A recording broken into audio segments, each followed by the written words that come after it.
નવસારી શહેરના મહત્વના અને લોકપ્રિય સ્થળોમાં સમાવિષ્ટ સરબતિયા તળાવના વિકાસ કાર્યો હવે ફરી શરૂ કરવામાં આવશે.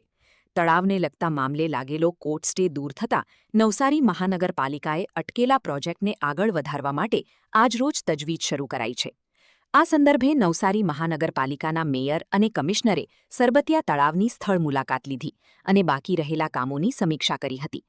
મુલાકાત દરમિયાન અધિકારીઓને વિકાસ કાર્યો ઝડપથી પૂર્ણ કરવા માટે જરૂરી સૂચનાઓ પણ આપવામાં આવી હતી. મહાનગરપાલિકા દ્વારા તળાવના બહારની તરફના ભાગની ડિઝાઇનમાં કેટલાક ફેરફારો કરવામાં આવશે, જેથી સ્થળ વધુ આકર્ષક અને સુવિધાસભર બની શકે. ઉપરાંત તળાવની આસપાસ વર્ષોથી ઊભી રહેતી નાસ્તા અને ખાણીપીણીની લારીઓને વ્યવસ્થિત કરવા માટે મહાપાલિકા દ્વારા એકરૂપ યુનિફોર્મ કેબિન બનાવવાની યોજના ઘડાઈ છે.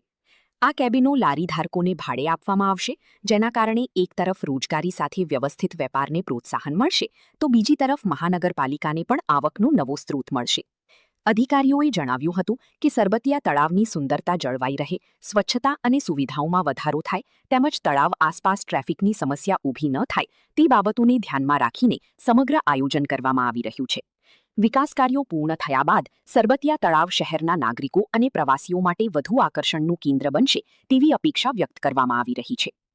સરબતિયા તળાવમાં જે સ્ટે હતો એ સ્ટે ઉઠી ગયો છે. આજરોજ હું અને કમિશનર સાહેબ અહીંયા સ્થળ પર વિઝિટે આવ્યા છીએ. અહીંયા જે કામ અધૂરું હતું એ મોટે ભાગે પૂર્ણ થવા આવ્યું છે અને ચોમાસું બેસી જવાનું છે, ત્યારે આ કામ જલ્દીથી પૂર્ણ કરવામાં આવશે.